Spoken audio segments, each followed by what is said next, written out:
तो क्वेश्चन इस तरीके से घुमा सकता है, मतलब जरूरी नहीं हमेशा 135 ही आंसर है, पढ़ लेना ध्यान से कि कुछ और तो नहीं कह रहा है उसके हिसाब से।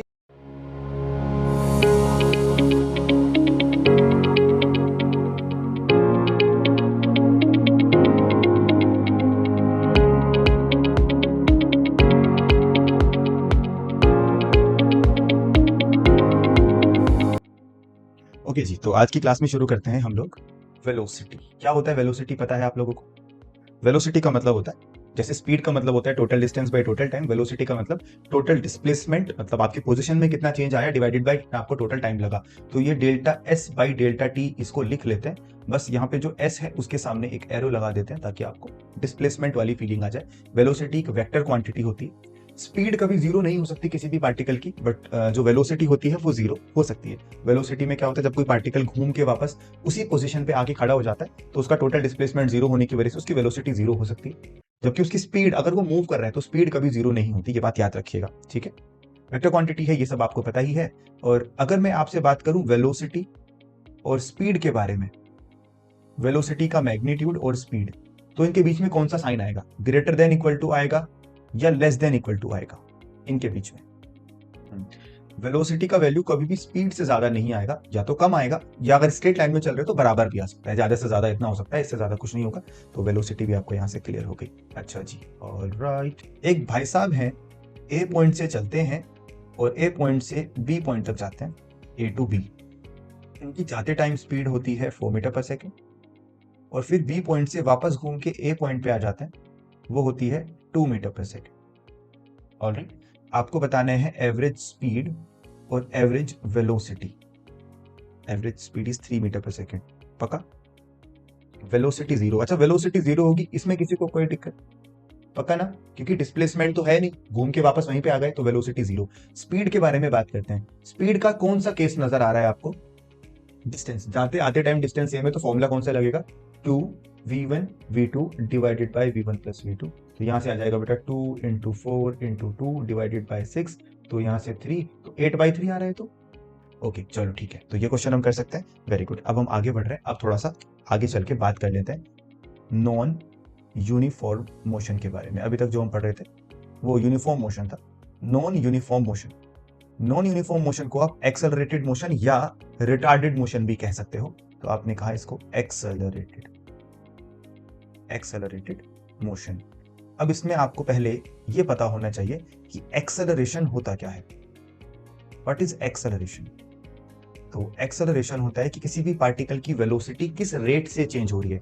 एक सेकंड में वेलोसिटी में कितना बदलाव आ जाता है, सिर्फ वैल्यू में नहीं, उसकी डायरेक्शन में भी अगर चेंज है तो भी एक्सेलरेटेड मोशन कहलाता है। मतलब एक्सेलरेशन अगर आपको निकालना है तो आप स्पीड और डायरेक्शन दोनों की बात कर रहे हो, तो acceleration is rate of change in velocity. Okay sir, rate of change of velocity मतलब acceleration is equal to change in velocity divided by change in time, अगर आप एवरेज एक्सेलरेशन निकाल रहे हैं तो। बट अगर आप इंस्टेंटेनियस एक्सेलरेशन निकाल रहे हैं किसी पर्टिकुलर टाइम पे, तो एक्सेलरेशन विल बी, आपको पता होगा, dv/dt, मतलब वेलोसिटी का जो एक्सप्रेशन होता है टाइम के साथ उसको डिफरेंशिएट करते हैं। या फिर एक एक्सप्रेशन और मैंने आपको बताया था, a is equal to v into dv/ds, याद है क्या? तो ये तीन होते हैं बेटा, इन दोनों से इंस्टेंटेनियस एक्सेलरेशन आएगी और इससे एवरेज एक्सेलरेशन आएगी। ठीक है, तो आपको इतना सा नोट करना है। अब रही बात भाई एक्सेलरेशन चेंज होने की, मतलब एक्सेलरेशन कब कब हो सकती है? पहला केस जब एक्सेलरेशन हो सकती है जब आपकी स्पीड इंक्रीज कर रही हो, दूसरा केस जब आपकी स्पीड डिक्रीज कर रही हो, और तीसरा केस जब आपकी डायरेक्शन चेंज हो रही हो। ये तीनों टाइप के जो मोशन है ये एक्सेलरेशन की कैटेगरी में आते हैं। अगर आपकी स्पीड चेंज नहीं हो रही, सिर्फ डायरेक्शन चेंज हो रही है, तो भी ये कौन सा मोशन हुआ? एक्सेलरेटेड। याद रखेंगे ये बात। ऐसा कभी नहीं होगा कि स्पीड चेंज होगी तभी एक्सेलरेशन कहेंगे। जैसे कि हम लोग अगले चैप्टर में पढ़ेंगे यूनिफॉर्म सर्कुलर मोशन, तो उसका नाम है यूनिफॉर्म सर्कुलर मोशन, मतलब ऐसा सर्कल जिसमें कांस्टेंट स्पीड से कोई पार्टिकल घूमे जाता है, बट फिर भी वो एक्सेलरेटेड मोशन ही कहलाएगा, भले उसकी स्पीड कांस्टेंट है। ओके बच्चा, ऑलराइट, चलते हैं थोड़ा सा आगे बात करते हैं। मान लेते हैं ये एक पार्टिकल है, सर्कल में घूम रहा है, और यहां से ये इसकी इनिशियल पोजीशन है, v वेलोसिटी से जा रहा था और 90 डिग्री रोटेट हो गया, या फिर 90 नहीं 180 कर लो, ये इसकी फाइनल पोजीशन हो जाएगी। r इसका रेडियस है बेटा, यूनिफॉर्म सर्कुलर मोशन है तो स्पीड पे कोई फर्क नहीं पड़ेगा। क्वेश्चन में क्या पूछा है? क्वेश्चन में पूछा है बेटा फाइंड एवरेज एक्सेलरेशन, ये इसका फाइनल है, फाइंड एवरेज एक्सेलरेशन। ऐसे कैसे चलेगा? आ जाओ इधर, चलो चलो इधर इधर आओ, चलो आओ इधर। फॉर्मूला क्या बताया था अभी ये बताओ? Change in velocity upon change in time, यही तो बताया था। ठीक है, पहले मुझे बताओ इनिशियल वेलोसिटी कितनी है? J cap plus v j cap. Final velocity कितनी है? Minus v j cap. Change in velocity का वेक्टर कैसे निकलेगा? V final minus v initial से, मतलब माइनस वी जे कैप और minus plus v j cap, तो कितना आया? Minus 2v j cap. अभी ये चेंज इन वेलोसिटी का वेक्टर आया, तो चेंज इन वेलोसिटी का मैग्नीट्यूड कितना आएगा? 2v रूट 2v स्क्वायर, तो 2v बचेगा ना, 2v आया। अच्छा, रही बात टाइम की, यहां से लेके यहां तक का टाइम, टाइम कैसे निकलता है सर? टाइम इक्वल टू होता है डिस्टेंस बाय स्पीड। अब ये मत कहना सर ये फॉर्मूला बहुत डिफिकल्ट है, ये हमें नहीं आता। डिस्टेंस कितनी कवर हुई है आधे सर्कल में? I R. क्या बात है, तो बहुत ही ज्यादा अच्छी बात आपने बताई। स्पीड कितना था? v, पूरे time v v v v v था ना पूरे टाइम, तो टाइम भी पता चल गया, चेंज इन वेलोसिटी भी पता चल गई, तो एवरेज एक्सेलरेशन कितना आएगा? 2v divided by pi r upon v, कितना आया बेटा? 2v square upon pi are, और यही आपका आंसर है। नहीं नहीं बेटा, एक्सेलरेशन का फॉर्मूला नहीं है, तुम mv स्क्वायर अपॉन आर याद करो, सेंट्रीपिटल एक्सेलरेशन, तो वहां पे v स्क्वायर आता है ना, तो उसका मतलब v स्क्वायर सही है, गलत नहीं है।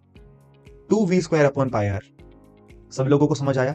वेलोसिटी में चेंज हमेशा डायरेक्शन के साथ देखेंगे, कभी ऐसा मत करना sir v v v v v u plus v by two किसने बताया था? ये महान फॉर्मूला, ये फॉर्मूला तमन्ना, तमन्ना कहां पे लगाते हैं इसको? इसका कोई कंडीशन भी है या कहीं भी लगा देते हैं? जहां याद आ गया सर वहां लगा देंगे। ये यूनिफॉर्म एक्सेलरेटेड मोशन पे लगाते हैं, जहां कांस्टेंट एक्सेलरेशन हो। अब मुझे एक बात बताओ तमन्ना, क्या इस प्रोसेस में कांस्टेंट एक्सेलरेशन है?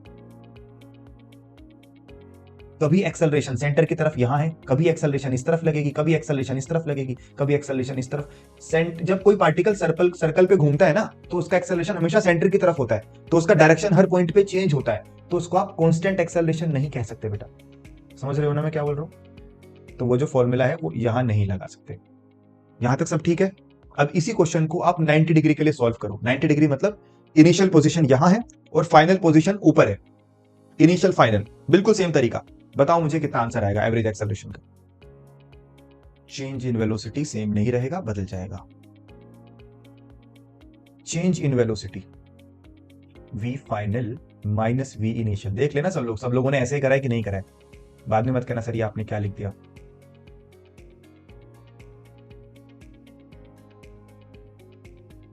Eight v square by pi r. पता नहीं मुझे क्यों भरोसा सा नहीं हो रहा तुम्हारे आंसर पे। क्या आप लोगों का change in velocity v under root 2 नहीं आया? Time equal to distance upon speed, distance आएगा पाई आर बाई 2, स्पीड कितनी है v, तो a average change in velocity मतलब v अंडर रूट 2 और टाइम हो जाएगा पाई आर बाई 2v। पता नहीं मुझे क्यों लग रहा है कि answer 2 under root 2 v square upon pi r आ रहा है। अब गलती समझ आ गई ना सबको? सब ठीक है? तमन्ना तुम्हारा सॉल्व हुआ? हो गया। चलो फिर एक क्वेश्चन और पूछते हैं तुमसे, अभी मेरी तसल्ली हो नहीं पा रही। सुंदर क्वेश्चन है काफी, मतलब ब्यूटीफुल। यहां से यहां तक पार्टिकल जाता है, थीटा एंगल ट्रेवल करता है, उसकी स्पीड यहाँ पे v होती है और यहाँ पे भी उसकी स्पीड v होती है, रेडियस वगैरह r मान लो। Find change in velocity magnitude, इस a पॉइंट से इस b पॉइंट तक चेंज इन वेलोसिटी फाइंड करनी है। क्या बात है, क्या हम लोगों ने पहले से याद करा हुआ था ये?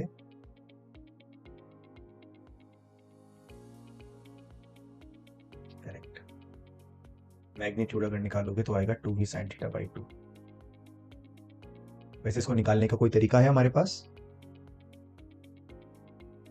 कॉम्पोनेंट्स में रिजॉल्व करके। इसको अगर आप ध्यान से देखो तो इसके दो कंपोनेंट आ जाएंगे। ये वाला एंगल अगर थीटा है तो ये वाला एंगल भी थीटा होगा। ये हो जाएगा v sin थीटा और ये होएगा v cos थीटा। फिर आप अलग अलग डायरेक्शन में सॉल्व करोगे। इसमें आप v इनिशियल को लिखोगे v j कैप और v फाइनल को क्या लिखोगे आप? Minus v cos theta i cap plus v sin theta j cap. फिर आप v final minus v initial करोगे, फिर आप उसका अंडर रूट करके स्क्वायर करोगे, फिर सॉल्व करोगे, बहुत बड़ा सा सॉल्यूशन आएगा और फाइनली ये आएगा। एक तरीका तो ये है, पहला तरीका ये है, अलग अलग निकाल के माइनस करके अंडर रूट करके स्क्वायर करके ऐड करना। दूसरा एक और तरीका है, वेलोसिटी होता है डिस्प्लेसमेंट अपॉन टाइम। तो अगर आप डिस्प्लेसमेंट निकाल दें तो शायद काम बन जाए। अब डिस्प्लेसमेंट कैसे निकलेगा? डिस्प्लेसमेंट का मतलब है इन दोनों को मिलाने वाली ये वाली लाइन। बिल्कुल एंगल को बीच में से कट करोगे अगर तो ये 90 डिग्री होगा। तो ये एंगल कितना होगा? Theta by 2। ठीक है, थीटा बाई 2। अगर आप इस वाले से कुछ कर पाए, ये वाला रेडियस है r, तो आप ये फाइंड कर सकते हैं ये इतना लेंथ। इस राइट एंगल ट्रायंगल में देखो, ये हो जाएगा r cos थीटा बाई 2 और ये होगा r sin थीटा बाई 2। ये वाला लेंथ बेटा r sin थीटा बाई 2। देखना मैं सही बोल रहा हूं क्या? तो टोटल डिस्प्लेसमेंट कितना आया? टोटल डिस्प्लेसमेंट डबल हो जाएगा 2r sin थीटा बाई 2। ये तो आया डिस्प्लेसमेंट। अब बात आ जाती है बेटा टाइम के ऊपर। टाइम, अब आप टाइम निकालो। टाइम निकलेगा डिस्टेंस अपॉन स्पीड से। किससे निकलेगा? डिस्टेंस अपॉन स्पीड से। वहां से वो निकालो। डिस्टेंस निकालने के लिए आपको देखना पड़ेगा कि टोटल अगर 360 एंगल होता है, मतलब 2 पाई अगर एंगल होता है तो उसका डिस्प्लेसमेंट होता है कितना? 2 पाई r। अगर यूनिट एंगल होगा तो 2 पाई r अपॉन 2 पाई।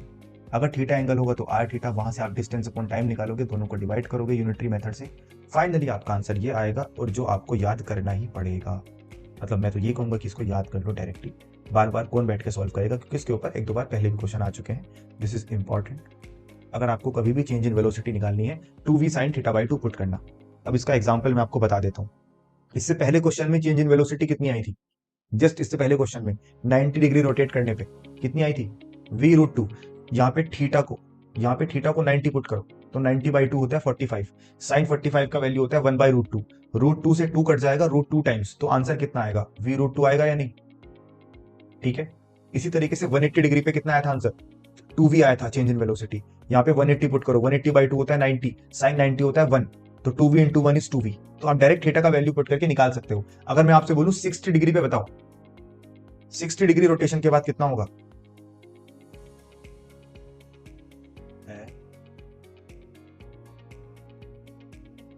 v ही होगा। निकाल लो। Delta v is equal to 2v sine 60 by 2, sine 30 होता है 1/2, 2 कैंसिल, तो ये v के ही बराबर होगा। तो अब आप किसी भी एंगल पे निकाल सकते हैं, घबराने वाली कोई बात नहीं है। नोट कर लो 2v साइन थीटा बाई 2। तो अगर मैं आपसे पूछूं डायरेक्ट कि इस वाले केस में अगर मैं आपसे पूछूं एवरेज एक्सेलरेशन, तो बता दोगे? हाँ, चेंज इन वेलोसिटी तो आपको डायरेक्ट पता चल गई, v आएगी तो v लिख दी। टाइम को क्या लिखोगे? टाइम बताओ कितना डिस्टेंस है ये डिस्टेंस है 2 पाई r by 6 pi r by 3। भाई टोटल 2 पाई r होता है, उसका 1/6 तो होगा ना। 60 डिग्री मतलब 360 का 1/6 पार्ट, तो 2 पाई r बाई 6 तो पाई r बाई 3 बैठा, ये तो होगा डिस्टेंस। और स्पीड कितनी आपकी? v, तो कितना आएगा ये? पाई r बाई 3 और v का करोगे तो मल्टीप्लाई। तो टाइम आपका जो निकल के आएगा डिस्टेंस अपॉन स्पीड से, वो आएगा पाई r बाई 3v। ये होगा टाइम बेटा। समझ पा रहे हो ना कैसे?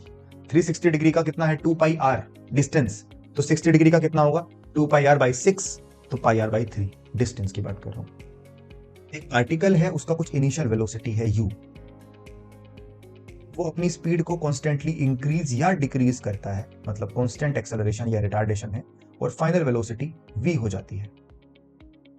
Find v average, average speed बताइए। और ये मोशन कैसे है? यूनिफॉर्म एक्सेलरेटेड और रिटार्डेड मोशन है, ये क्वेश्चन में गिवन है। या तो यूनिफॉर्म एक्सेलरेटेड होगा, v plus u by two. बता सकते हो कैसा आया? पार्टिकल कांस्टेंट एक्सेलरेशन से जा रहा है, initial speed u, final v, average speed कैसे निकला? एनीवन? कोई भी बता दो।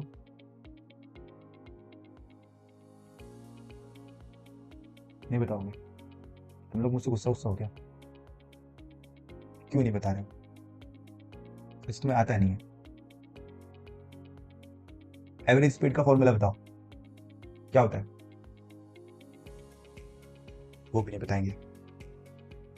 Total distance upon total time. Okay, तो डिस्टेंस अपॉन टाइम। तुमने एक इक्वेशन पढ़ी है, एस इक्वल टू, नहीं third equation, v square is equal to u square plus 2as, पढ़ी है क्या? यहां से s का वैल्यू क्या लिख सकते हैं आप? V square minus u square upon 2a लिख सकता हूं क्या? एक इक्वेशन होती है v is equal to u plus a t, यहां से टाइम का वैल्यू क्या लिख सकता हूं? v माइनस यू अपॉन ए। देखना जरा, इससे निकाला a का वैल्यू और इससे निकाला t का वैल्यू। दोनों इक्वेशन यूनिफॉर्म एक्सेलरेशन के लिए ही अप्लाई होती हैं, मानते हो या नहीं मानते हो? ठीक है, कुछ कट रहा है, a ने a को मार दिया। ये ऊपर कोई फॉर्मूला बन रहा है क्या? v minus u into v plus u, तो फिर u प्लस वी जो भी लिखना हो, divided by 2 times of v minus you.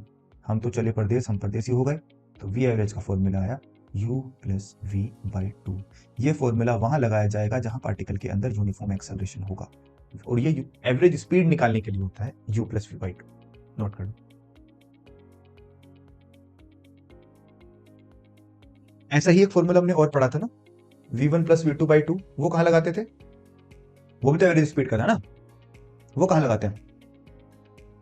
जब इक्वल टाइम इंटरवल होता है, यूनिफॉर्म मोशन होता है, वो कांस्टेंट स्पीड से चलता है। यहाँ पे पूरे टाइम स्पीड वेरिएबल है, पूरे टाइम कोई ना कोई कांस्टेंट एक्सेलरेशन या रिटार्डेशन इन्वॉल्व है। मतलब ये नॉन यूनिफॉर्म मोशन में एवरेज स्पीड निकाल के दे देता है, और वो फॉर्मूला यूनिफॉर्म मोशन में एवरेज स्पीड निकालता था। तो कंफ्यूज मत हो ना, दोनों एकदम डिफरेंट है।